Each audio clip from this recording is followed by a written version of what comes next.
Stanley's design sketches hit the boardroom table. Philip Stanford's laugh cuts through the silence, sharp, dismissive. The others join in. Stanley's hand trembles against the leather portfolio. 10 years. 10 years of coffee-stained notebooks and 3 a.m. calculations. Every line, every curve, perfected.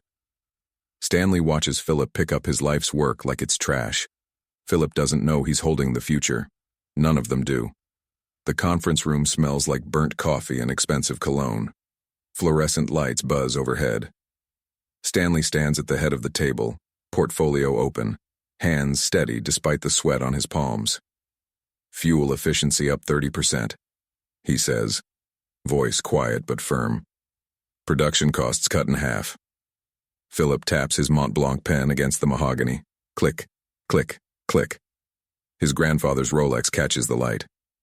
Stanley, you draft schematics. We have teams for innovation.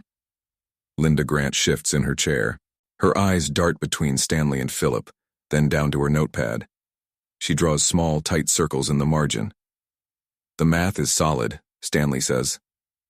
Philip stands, 6'2", gray Italian suit, that smirk. He picks up Stanley's sketch between 2 fingers, like it might contaminate him. This looks like something from a high school project. Someone coughs. Another executive clears his throat. Stanley's jaw clenches. A vein pulses at his temple. Stanford Motors has built the same car for 70 years. This is exactly why we're still here. Philip drops the sketch. It floats down, lands crooked. My family built this company on tradition, not fantasies. The silence stretches. Linda's pen stops moving. Get out, Philip says. Stanley's hands shake as he gathers his papers. The rubber band snaps too tight, leaves a red mark on his wrist. He doesn't look at anyone. Doesn't speak. The door clicks shut behind him. Linda stares at that crooked sketch on the table. Her mouth opens. Closes. She says nothing. 20 minutes later, Linda finds Stanley in his '98 Honda. Engine off, windows up. He's gripping the steering wheel so hard his knuckles are white. She taps on the glass. He rolls the window down 3 inches. Won't look at her. That took guts, she says. He stares straight ahead. His reflection in the rearview mirror looks older than it did an hour ago.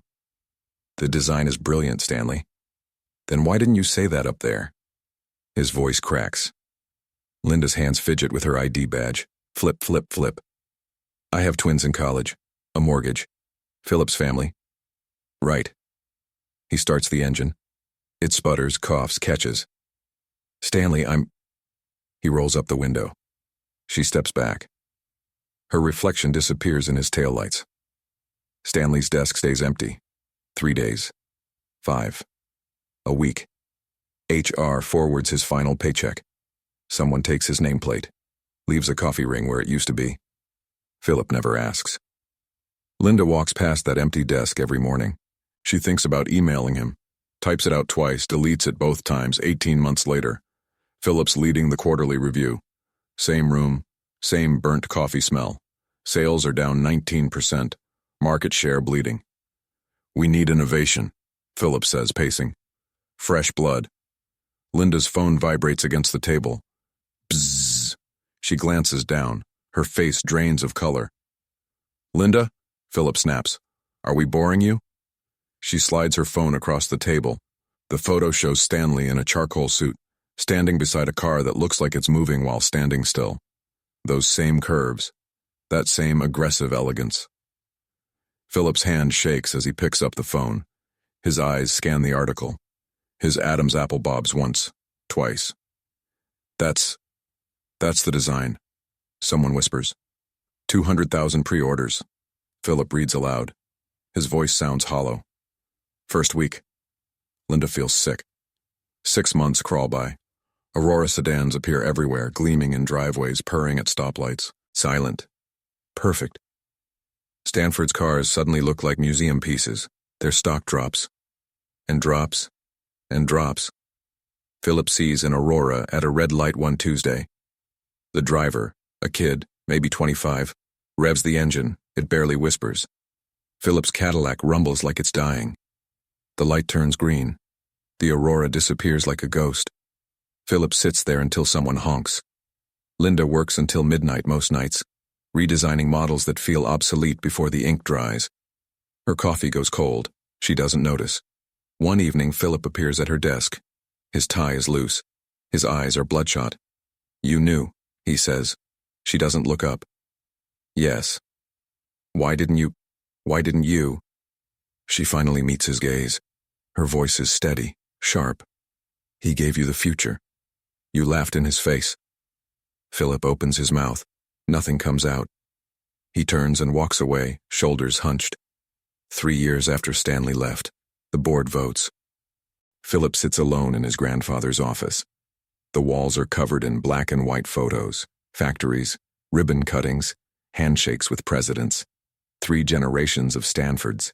His assistant knocks. Doesn't wait for an answer. "Sir, the offer." Philip doesn't turn around. "Who?" "Aurora Motors, full acquisition. They want you there tomorrow, 10 a.m. His hands go numb. Does Stanley want to meet? "He requested you personally."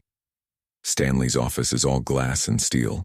Floor-to-ceiling windows overlook the city. On the wall behind his desk, framed museum lit, hangs that original sketch, the one Philip dropped. Philip enters alone. No lawyers, no armor. Stanley stands, extends his hand. "Philip." They shake. Philip's palm is sweaty. Stanley's is cool, dry. "Sit." They sit. The silence feels alive. "I should have listened," Philip says. His voice barely works. Stanley nods once. "Yes." "My grandfather, I thought I was protecting—" "You were protecting your pride." Stanley leans forward. His eyes are calm, but there's steel underneath. "You didn't just reject a design, Philip. You rejected me. You saw my face and decided I couldn't possibly understand something you didn't." Philip's breath catches. "What do you want?" "Nothing from you." Stanley stands, moves to the window. The city sprawls below, buildings, traffic, life moving forward. The acquisition goes through. Stanford becomes a subsidiary. Your people keep their jobs. Your grandfather's name stays on the building. "And me?" Stanley turns.